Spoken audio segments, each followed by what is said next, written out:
I was closing what would have been the biggest deal of the year when my career as the head of sales at Sterling Solutions came to an abrupt end.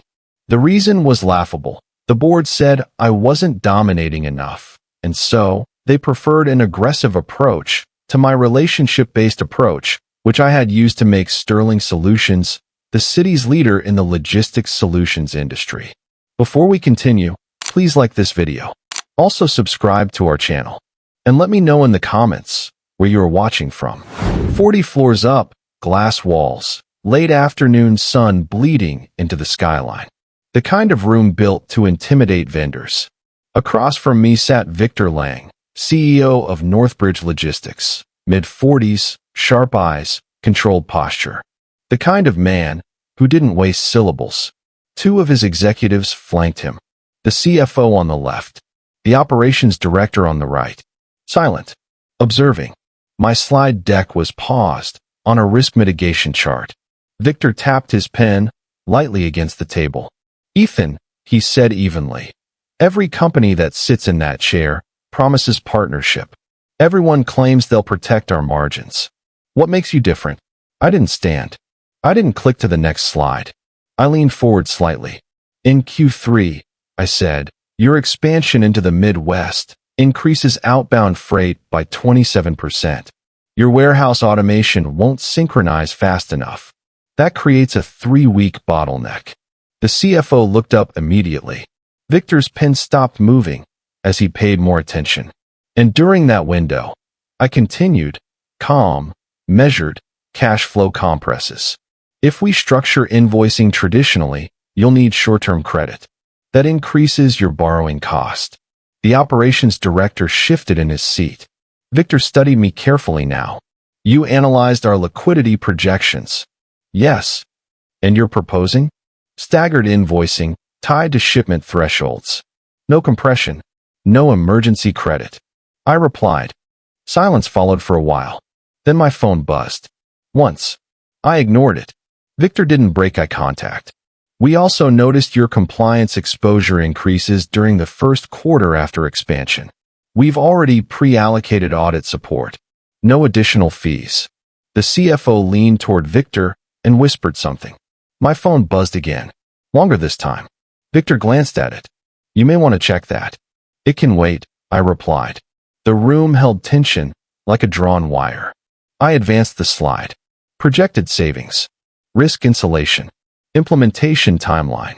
Then my phone buzzed a third time. This time, it vibrated across the glass table slightly. Victor's gaze shifted to it. That seems persistent. I exhaled quietly and glanced down. Subject: leadership transition effective immediately. Dear Ethan, top management has secured the services of a new head of sales for Sterling Solutions. Effective immediately. The words were sterile and corporate, but I felt the drop in my stomach like a sudden elevator descent. For half a second, I froze while looking at the email. The room felt distant. Head of sales. Past tense. While I was closing a deal, I locked the phone slowly, placed it face down. Victor's eyes narrowed slightly. That wasn't trivial. No, I admitted. The CFO leaned back. Problem. I met Victor's gaze directly. It won't affect what we're discussing. You're telling me something significant just happened, and you're continuing the pitch. Yes. Why? Because your expansion timeline doesn't pause for my internal politics. The operations director let out a quiet breath. Victor leaned back. Once I concluded, I closed the laptop gently. No surprises, I said. No theatrical promises. Just structured growth. The room was quiet. Victor stood first. I stood with him. He extended his hand. His grip was firm. You handled that well, he said quietly. Handled what? The moment you almost cracked. I held his gaze. I don't crack in front of clients. A faint smile touched his face. I respect that. He paused. Send me the final proposal tonight. I will, I said immediately. The door closed behind him. The room fell silent. I picked up my phone. Opened the email fully this time. Adrian Knox. Effective immediately. Report to HR at 4 p.m. It was 3:17 p.m. I stood alone in that glass box. overlooking the city I'd just helped grow for them. And for the first time in years, I felt something unfamiliar. They hadn't replaced failure. They had replaced restraint. And somewhere inside me, something shifted. And in my mind, they were about to see what stability looks like when it walks away. By the time I reached my office at Sterling Solutions, the building already felt different. My inbox was full. Some emails were awkward. Heard the news. Tough break. Let's grab coffee soon. You deserved better. Others were worse. Excited for this new chapter. Looking forward to aggressive growth under Adrian. Aggressive growth? I sat down slowly. For years of 12-hour days. For years of weekend calls. For years of building Sterling Solutions from a little-known logistics solution provider to the city's biggest. For years of taking the company from gross earnings of just above $20 million to over $300 million. And my replacement announcement read like they were replacing a failure with someone with proven track records. Sophie, my admin assistant, rushed in without knocking. Her face said everything. They scheduled champagne, she said. Champagne. Yes. In the boardroom. For new leadership energy. I almost smiled. Energy. That was the word Claire Whitmore, Sterling Solutions president, liked lately. Investors wanted energy. Analysts wanted boldness. The board wanted someone who looked expensive. At 4 sharp, the boardroom was full. Senior managers. Directors. A few junior associates who wanted to witness the shift. Claire Whitmore stood at the head of the table, radiant. Confident. Behind her, the skyline shimmered. We're entering a transformative phase, she began. Transformative. I took a seat in the back corner. No one asked me to move. Growth requires bold leadership, she continued. We've plateaued in perception. Plateaued in perception. Not revenue. Not retention. Perception. Then she smiled. I'm thrilled to introduce Adrian Knox as our new head of sales. Applause filled the room. Not thunderous, but loud enough. Adrian walked in like he'd rehearsed it. Tailored navy suit. Perfect posture. A handshake calibrated for dominance. He shook Claire's hand. Then Nathan's. He glanced briefly around the room, scanning faces. When his eyes met mine, he paused just half a second. Then he smiled politely. Professional. Controlled. He stepped forward. Thank you, Claire, he began. I'm excited to elevate this organization. Elevate. He clicked the remote. A slide appeared. From dependable to dominant. I folded my hands. Ethan built a strong base. Adrian continued smoothly. But now we must amplify market presence. Strong base. Past tense again. Dependability creates comfort, he said. Dominance creates growth.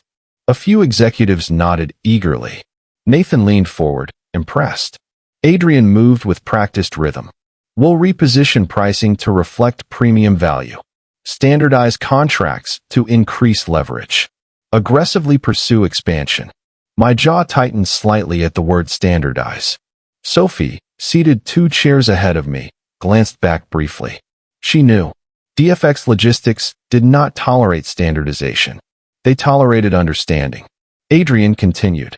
We must be seen as the market leader, not merely a reliable option. He said reliable like it was mediocrity. Claire clapped first. The room followed. I watched them celebrate my replacement like a new acquisition.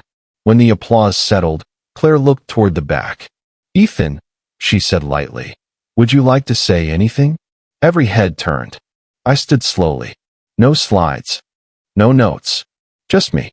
I built relationships here, I said evenly. Not contracts. The room was silent. Those relationships are built on predictability. If you disrupt that too quickly, you risk more than perception. Adrian's smile tightened slightly. We appreciate the caution, he said smoothly. But risk drives reward. I met his gaze. Not when the client didn't agree to the risk. A flicker of tension crossed the room. Claire intervened quickly. Thank you, Ethan. Your foundation is appreciated. Foundation. Like concrete. Useful, but buried. The meeting ended in small clusters of congratulatory handshakes around Adrian. I didn't linger. As I stepped into the hallway, Claire called after me. Ethan, a moment. We moved into her office. This isn't personal, she said again. It never is, I replied calmly.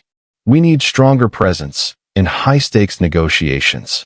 I closed DFX Logistics, I said. Northbridge is close. She hesitated. You lack theater. The word hung in the air. I lack theater? I repeated softly. You're steady, controlled. But investors respond to charisma. Do clients? I asked. She didn't answer immediately. This decision is final, she said instead. I nodded once. When do I transition? Immediately. As I walked back to my office, the applause from earlier still echoed faintly down the corridor. I packed slowly. Laptop. Files. Sophie stood in the doorway. They're dazzled, she whispered. For now, I replied. She stepped inside. What are you going to do? I paused. I'm going to stay consistent. With what? She asked. With who I am. As I stepped into the elevator for the last time as head of sales, my phone buzzed again. Unknown number. I answered. Ethan Cole. A familiar voice spoke. This is Richard Hale. I closed my eyes briefly. Good afternoon, Richard. I just received an updated contract, he said calmly. And I have questions. The elevator doors closed. And just like that, the applause upstairs began to sound very far away. Adrian requested a strategic transition session the morning after his announcement. He didn't ask for a full handover. He asked for high-level insights. That told me everything. We sat across from each other in what had been my office for 4 years. My nameplate was already gone. His leather portfolio sat exactly in the center of the desk. Perfect alignment. Perfect symmetry. He adjusted his cufflinks before speaking. I want this to be professional, he said smoothly. No friction. I don't do friction, I replied. He smiled faintly. Good. Then let's talk strategy. He opened a tablet, brought out his stylus. Give me a summary of the top 5 accounts. Quick vulnerabilities. Leverage points. Quick. I studied him for a moment. DFX Logistics. I began. 40% of revenue. Relationship-driven. CEO makes final calls personally. Adrian nodded. Yes, I reviewed the financials. Financials won't help you if you misread the tone, I said calmly. He paused. Explain.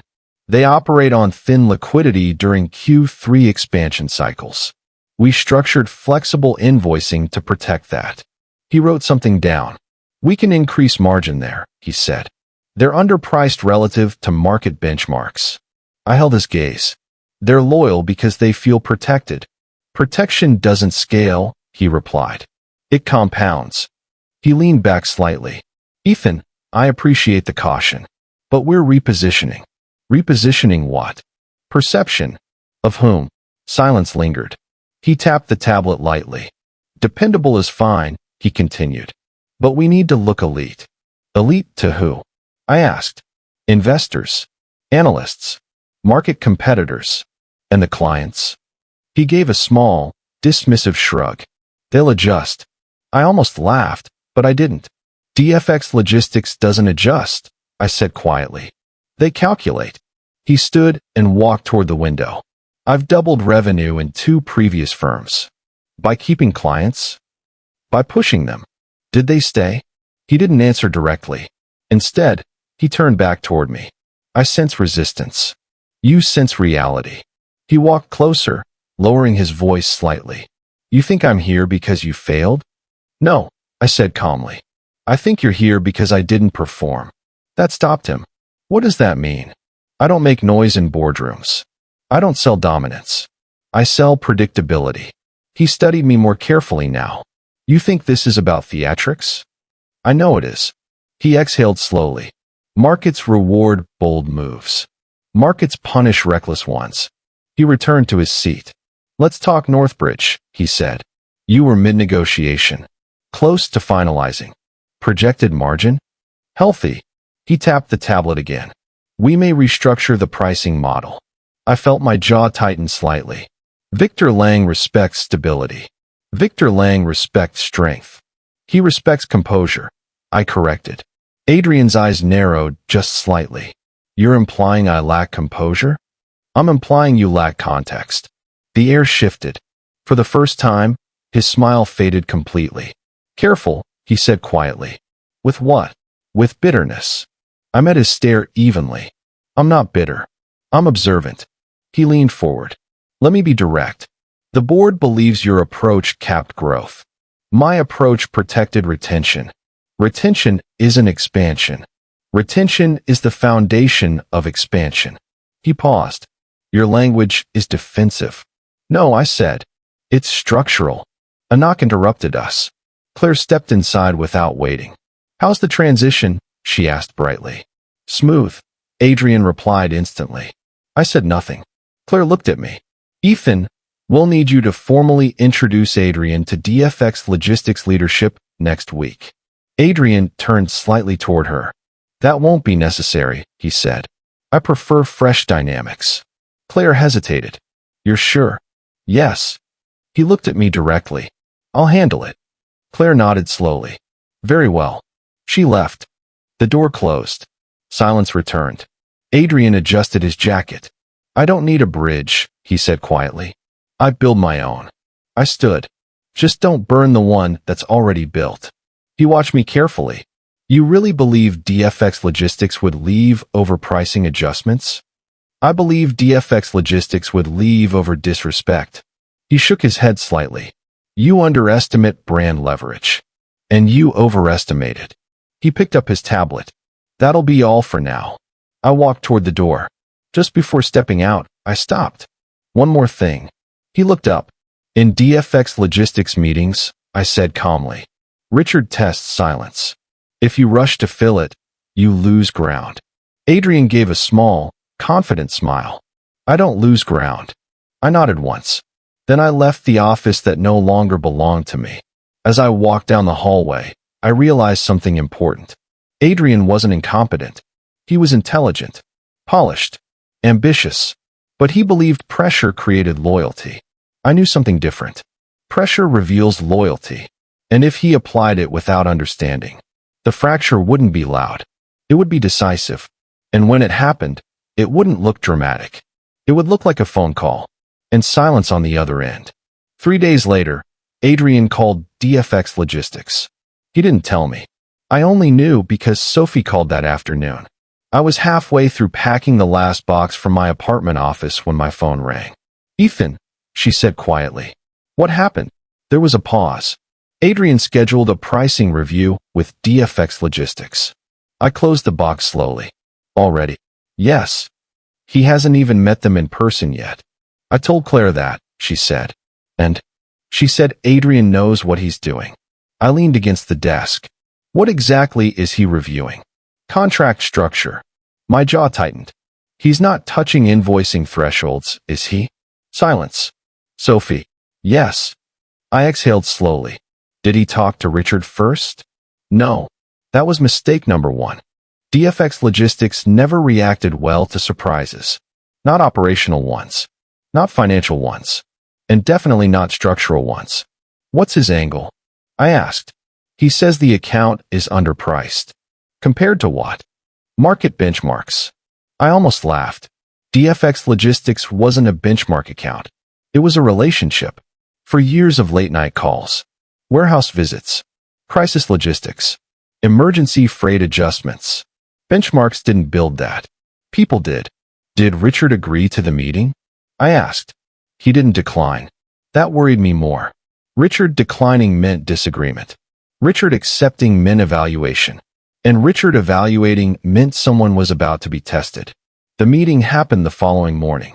Sophie sent me a message afterward. You were right. I called her immediately. What happened? They joined the video call, she said. Richard, his CFO, 2 logistics directors. And Adrian? Confident. Define confident. He opened with a pricing slide. I closed my eyes briefly. Of course he did. He said DFX Logistics' current contract didn't reflect their market strength. That sounds flattering, I said. It was meant to be. And Richard? He didn't say anything. I nodded slowly. The silence test. How long? I asked. 20 seconds. That was a lifetime in a negotiation. What did Adrian do? He kept talking. Mistake number 2. Silence in DFX Logistics meetings wasn't empty. It was calculation. Adrian mistook it for hesitation. What did he propose? I asked. Standardized pricing structure. I rubbed my forehead. Please tell me he didn't remove the flexible invoicing window. Silence again. Sophie. He called it inefficient. That was mistake number 3. I could almost hear Richard's voice in my memory. For years earlier, during our first contract renewal, we were sitting in a cold conference room overlooking a warehouse yard. Richard had leaned back and said calmly, "Efficiency that ignores reality becomes fragility." I had never forgotten that sentence. Apparently, Adrian hadn't heard it. What did Richard say? I asked. Nothing. My eyes opened. Nothing. He ended the call. How? He said, "We'll review internally." That wasn't a rejection, but it wasn't acceptance either. It was worse. It meant trust had just been placed under inspection. 2 hours later, the phone rang again. The same number from the elevator. Richard Hale. I answered immediately. "Good afternoon, Richard." His voice was calm. Measured. "Ethan." "Yes." "I have a question." "Go ahead." "Did DFX Logistics request a contract restructuring?" I paused for a while and said no. "Did DFX Logistics request pricing adjustments?" "Not that I know." I replied again. Another pause. Then he asked the question I knew was coming. "Did DFX Logistics request a new sales representative?" "No," I replied. The silence stretched longer this time. "I thought so," Richard said quietly. I didn't say anything. Clients rarely call former employees unless something deeper is happening. "Your replacement seems ambitious," Richard continued. "That's one word. He's confident DFX Logistics will accept higher pricing." "Is that your plan?" "No," Richard replied calmly. "What is your plan?" "To evaluate stability." I understood exactly what he meant. DFX Logistics didn't leave vendors because of price. They left vendors because of uncertainty. "I appreciate the call," I said. "Do you?" he asked. "Yes." "Why?" "Because it means DFX Logistics still values clarity." Another pause. Then Richard said something that changed everything. "Where are you working now?" "I'm not," I replied honestly. "For the moment." "Correct." He exhaled quietly. "That won't last." I didn't respond. He continued. "If DFX Logistics chooses to review vendors, we prefer speaking with people who understand our structure." My heart rate slowed. Not faster. Slower. Because moments like this didn't require excitement. They required precision. "I understand your structure," I said. "Yes," Richard replied calmly. "That's why I called." 2 weeks later, I walked into a new office. Not flashy. No champagne. No skyline theatrics. Just a quiet building downtown. The name on the glass door read, Strata Solutions. Inside, a tall man stood from behind a desk. Daniel Mercer, CEO, former DFX Logistics Operations Consultant. He extended his hand. "I've been waiting to meet you," he said. I shook it. "I hear you've been watching DFX Logistics closely." He smiled slightly. "I hear DFX Logistics has been watching you." We sat down. Daniel folded his hands. "Let me ask you something," he said. "Go ahead. If DFX Logistics left your former company tomorrow, where would they go?" I answered immediately. "Wherever stability exists." He nodded. "That's what I thought." He slid a folder across the desk. Inside was a blank proposal framework. No numbers yet. Just structure. "Build something they trust," Daniel said. "And if they call, they will." He leaned back. "Clients follow people who understand them." I closed the folder. For the first time since leaving Sterling Solutions, I smiled. Because Adrian believed dominance created growth. But DFX Logistics didn't follow dominance. They followed certainty. And certainty was about to change sides. 3 weeks passed before DFX Logistics made its next move. 3 weeks of silence. For most companies, silence meant nothing. For DFX Logistics, silence meant investigation. Strata Solutions didn't rush anything. Daniel Mercer understood something many executives didn't. Patience creates leverage. One afternoon, he stepped into my office and closed the door behind him. "You heard from Richard?" he asked. Not since the call. Daniel nodded. That's deliberate. I assumed. He leaned against the desk. 12 years working with DFX Logistics, he said, and I've learned one rule. What's that? They never rush decisions that affect stability. I turned slightly in my chair. They're watching. Exactly. Daniel crossed his arms. They're watching Adrian. I didn't ask how he knew.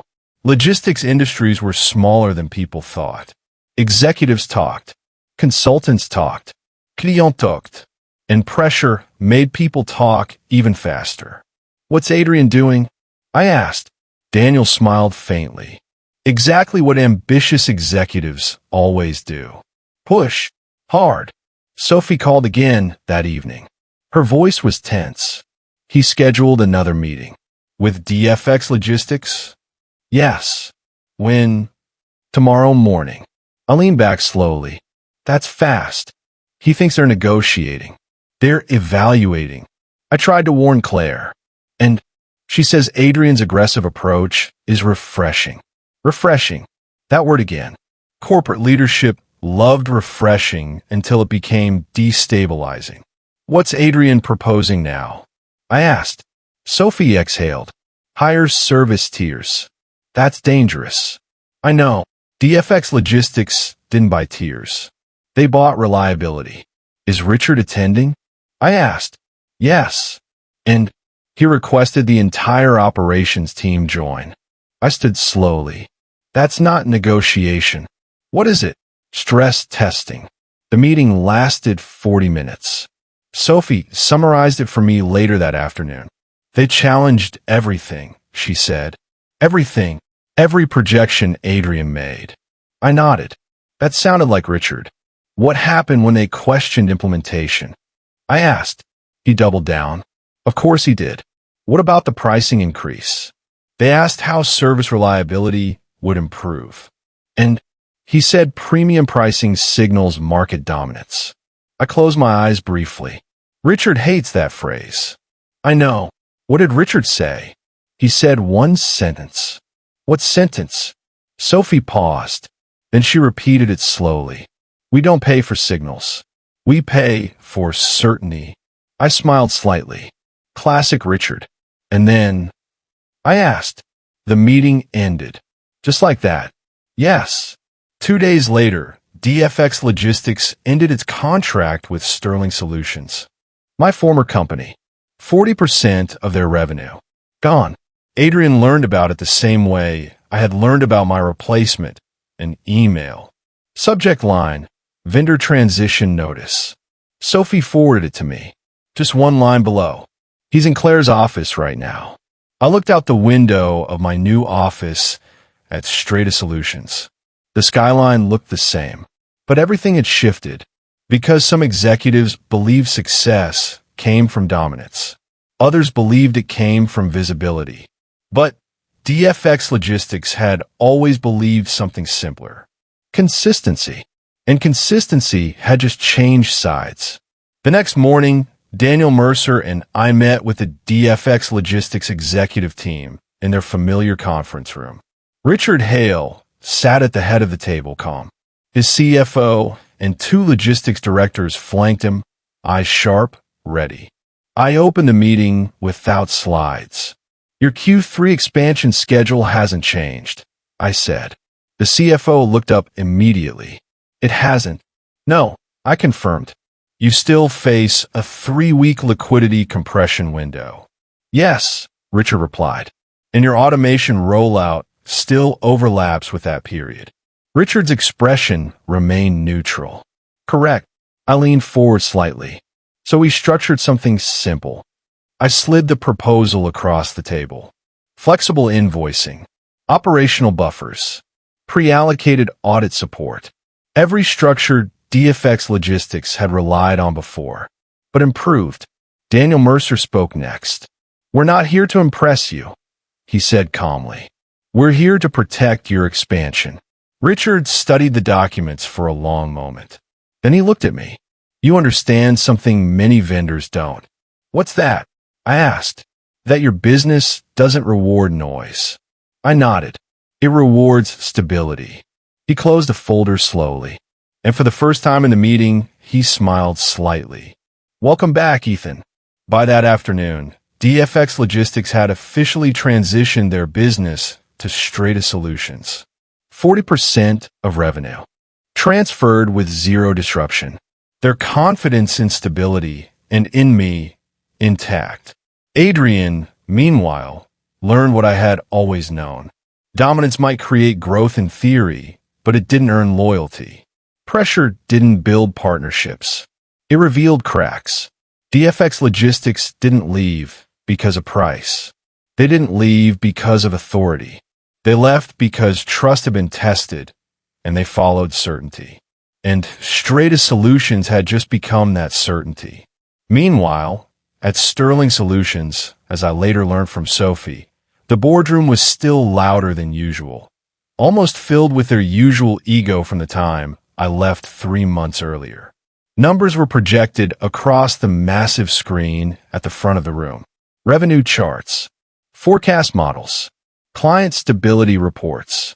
Claire Whitmore stood at the head of the table, arms folded tightly. Beside her sat Nathan Doyle, the company's CFO, quietly scrolling through the quarterly numbers. And at the center of the table sat Adrian Knox, still confident, still polished, though the sharp edge of certainty had dulled slightly.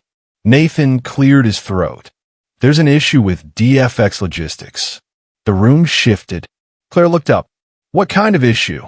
Nathan tapped the screen. "Our Q4 projections assumed contract renewal." Adrian leaned back. "They always renew." Nathan didn't answer immediately. Instead, he turned the screen toward the table. A single red indicator blinked beside the account name. DFX Logistics, status, terminated. The room went completely silent. Claire frowned. "That's not possible."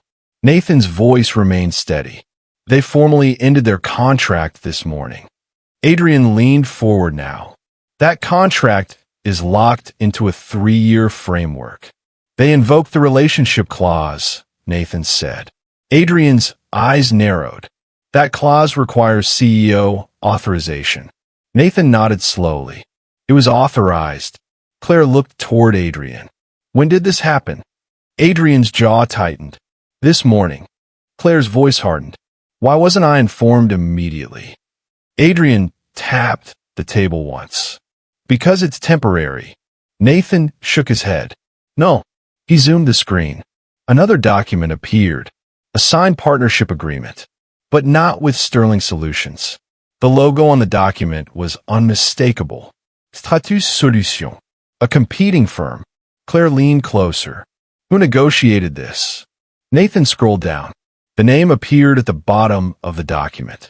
The room went still again. Adrian's confidence drained from his face as he read it. Ethan Cole, Director of Strategic Accounts. Strata Solutions. Claire spoke first. "Ethan." No one answered. Nathan continued calmly. "The new contract transfers the entire DFX Logistics portfolio." Adrian's voice came out low. "That account represents 40% of revenue." Nathan nodded. "Yes." The words landed like a hammer. Claire slowly turned toward Adrian. "You said clients would adjust." Adrian stared at the screen. "They should have." Nathan folded his hands. DFX didn't cite pricing. Claire's eyes sharpened. Then what did they cite? Nathan opened the termination letter. He read the final line aloud. "We value stability and long-term trust." The executive who originally built that trust now represents another firm. Silence swallowed the boardroom. Claire sat down slowly. Across the city, in a quiet office with no glass walls and no applause, I finished reviewing the final onboarding documents. Richard Hale from DFX Logistics sat across from me. He signed the last page and slid the folder back. "Consistency matters more than charisma," he said again, just like he had 4 years earlier. I smiled faintly. "Yes," I said. Outside the window, the city looked the same. But the balance of power had shifted, not with noise, not with speeches, just a signature. And somewhere 40 floors up in the boardroom that once celebrated my replacement. The applause had finally stopped, and Claire Whitmore had finally realized in a hard way that terminating my appointment was a very costly mistake, one that the company will struggle with over the next decade. If you found this story interesting, please remember to like this video and hit the subscribe button. Also turn on the notification so you don't miss out on any of our amazing videos. And lastly, endeavor to share this video with your friends. Thank you and see you in the next video.